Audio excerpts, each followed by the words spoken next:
The sun burned high over the Texas plains, spreading molten gold across miles of waving grass. The heat shimmered off the fences that surrounded the sprawling Carson Ranch, one of the largest spreads in the state. The man who owned it, Ethan Carson, was known across the county as a hard man, rich, disciplined, and dangerously silent. His father had left him a fortune in cattle, horses, and land, but Ethan had built it into an empire. He was 35, handsome in that rugged, sun-bitten way, tall, square-jawed, with steel-grey eyes that could pin a man in place. Everyone respected him, but few truly knew him. Ethan had everything, money, power, and a name that carried weight. But the big house on the hill was empty. He'd lost his fiancée in a tragic accident 5 years ago, and since then the laughter had gone out of his home. He swore he'd never love again. Yet, as the years rolled on, whispers began in town that the rancher was looking for a wife. Not out of love, but necessity. A man with a spread that large needed an heir, and the old-timers said the loneliness was finally eating away at his soul. So when a notice appeared in the paper that the Carson rancher was looking for a bride, through an old-fashioned marriage auction no less, the town went wild. Dozens of women applied, some for the money, others for the name. But on the day of the auction, when the sun was sinking and the barn filled with murmurs, only one woman stood at the end of the line, unwanted, unseen, her head bowed low beneath a plain brown bonnet. Her name was Clara Mayfield. No one wanted her. The whispers said she was cursed, that every man who had courted her had met ruin or misfortune. Her family had lost everything, and she'd been living on scraps and pity. Her hands were calloused, her dress faded, and her eyes, those eyes, were always hidden beneath her bonnet. When Ethan arrived, the chatter died instantly. The boots of a rich man sounded different, heavy, deliberate, confident. He strode through the barn, scanning the women like a man choosing livestock. It wasn't cruelness, it was detachment. He wasn't here for love, he was here for a wife who'd bear his name and work beside him. One by one he dismissed them all, too young, too soft, too proud. Then he saw her. Clara stood apart from the others, her small frame trembling but her chin slightly lifted, as if she refused to be broken completely. The auctioneer scoffed. "This one's had no bids all day, Mr. Carson. Folks say she ain't much to look at." Ethan's cold gaze lingered on her. Something about the way she stood, not defiant, not begging, but quietly enduring, stirred something faint and forgotten in him. "I'll take her," he said simply, pulling out a roll of bills. The room went silent. The auctioneer blinked. "Sir, you haven't even seen her face." "I don't need to." A murmur rippled through the crowd. Some snickered, others pitied the rancher for being so desperate. But Ethan didn't care. He signed the papers, placed the money on the table, and with a curt nod motioned for Clara to follow. Clara's heart pounded as she climbed into the wagon beside him. She couldn't believe it. After all the humiliation, the whispers, the cold nights, someone had finally chosen her, even if it was just for duty. She didn't speak a word during the long ride back to Carson Ranch.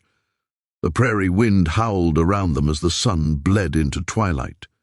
Ethan drove in silence, his jaw set, eyes fixed on the horizon.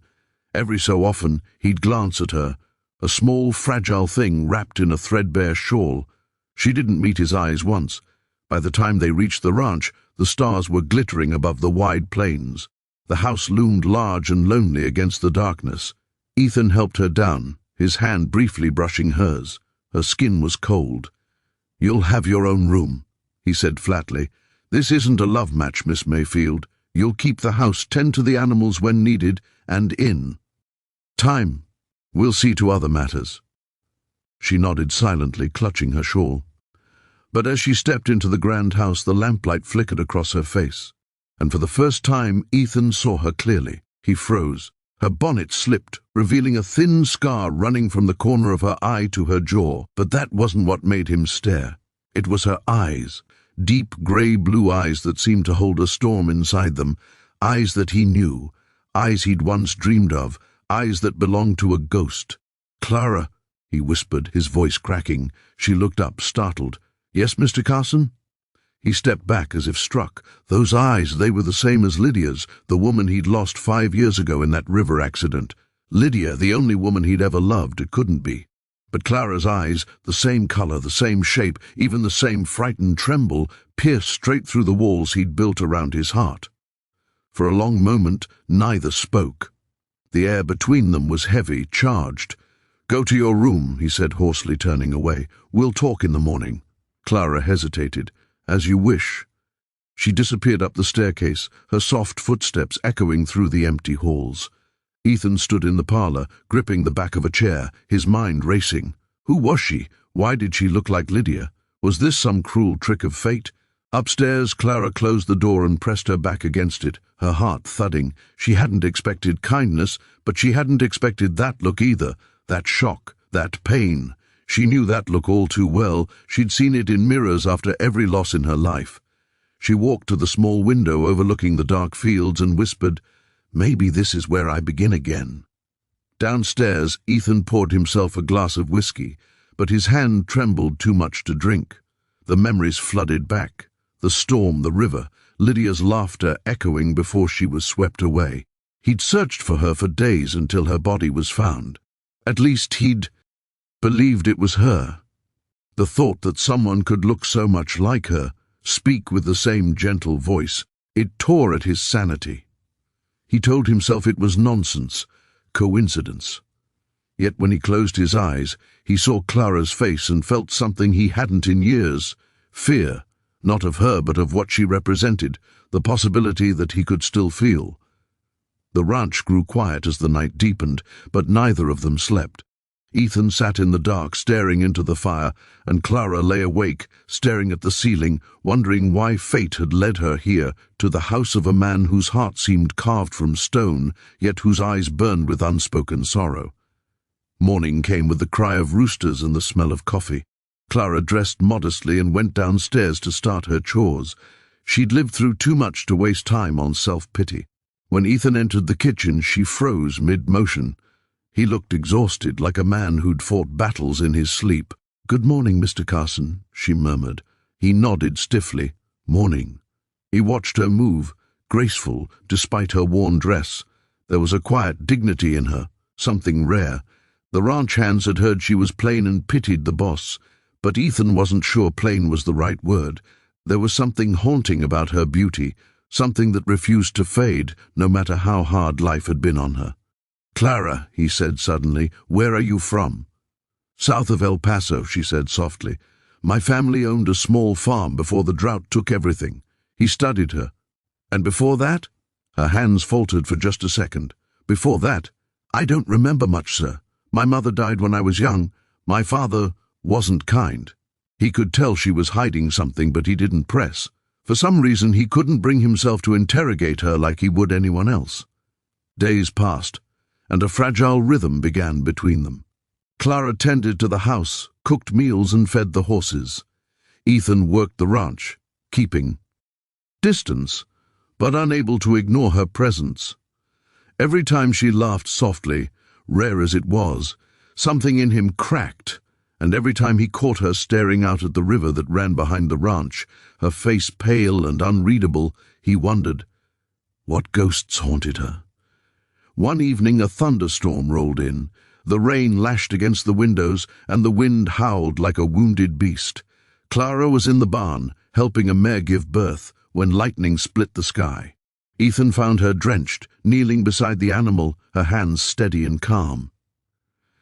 "You shouldn't be out here," he said, rushing in. "She needed help," Clara replied, her voice barely audible over the storm. The foal cried out as it slipped into the world. Clara smiled faintly, brushing its wet fur. "There. You're safe now." Ethan stood there breathless, not from the storm but from watching her. The same gentle strength, the same compassion. It was too much. When they returned to the house, he caught her arm suddenly. "Tell me the truth," he demanded. "Who are you really?" Clara froze, eyes wide. "I told you." "No," he interrupted harshly. "You look like her. You move like her. Even your voice. Lydia. My Lydia. Why?" Tears welled in her eyes. "I don't know what you're talking about." Ethan stepped back, shaken by the desperation in her tone. Maybe she truly didn't know, or maybe she did, and couldn't bear to tell him. That night, neither could escape the storm inside. Clara sat by the window, staring at the rain. Ethan stood alone in the hall, staring at her door, unable to knock. Outside, the wind screamed. Inside, two hearts, broken by pasts they didn't yet understand, began, slowly, to beat in rhythm once again. And far away, in the shadows of their memories, fate was waiting, ready to reveal the truth neither of them was prepared for. Days turned into weeks at Carson Ranch, and though the sky cleared, the storm between Ethan and Clara only grew stronger. He avoided her when he could, but every glance tore at him. She worked tirelessly, never complained, never asked for more than food and a quiet corner to rest. Yet every night when the lamps dimmed and the wind whispered through the eaves, Ethan found himself standing outside her door, listening to the faint sound of her voice, singing softly to herself a lullaby he'd once known by heart. It was Lydia's song. One evening he finally confronted her. "Where did you learn that tune?" he asked, his voice rough. Clara looked startled. "I don't remember. I've sung it since I was a girl." "That song was Lydia's," Ethan said. "No one else could have known it." Clara's eyes widened. She turned away. "Maybe I heard it somewhere." But the tremor in her voice betrayed her. Ethan stepped closer, lowering his tone. "Clara, look at me. Tell me who you are." Tears shimmered in her lashes. "I don't know who you think I am, but I am not her. I'm just a woman trying to survive." He wanted to believe her, but the doubt gnawed at him, and deep inside a fragile hope began to bloom. What if she was Lydia? What if the river hadn't taken her, only changed her? That night he couldn't sleep. He searched the old chest where he'd kept Lydia's things, letters, photographs, keepsakes, and there, tucked in a faded envelope, was something he'd never noticed before, a half-burned letter signed only with an L. The writing was shaky, almost desperate. "If I don't make it back, tell him I'll find him again somehow." Ethan's pulse quickened. Could it be possible? The next morning he found Clara by the riverbank, staring into the water. Her hands trembled slightly, as if the sight of the current brought back buried pain. "I came here because of a dream," she whispered without turning. "I saw this river before I ever knew it existed. It felt familiar, like it had taken something from me." Ethan stepped closer, his heart pounding. "Clara," he said softly, "what if it didn't take something? What if it gave you back to me?" She turned to him, eyes wide and full of tears. "I don't understand." He reached out, gently brushing her cheek. "Maybe you're her, Clara. Maybe fate brought you back to finish what was never meant to end." For a moment, the world stood still. Just the wind, the river, and two souls trying to recognize each other. Then Clara whispered, "If I am her, then why can't I remember the man who looks at me like I'm the only reason he breathes?" Ethan smiled sadly. "Because sometimes love survives even when memory doesn't.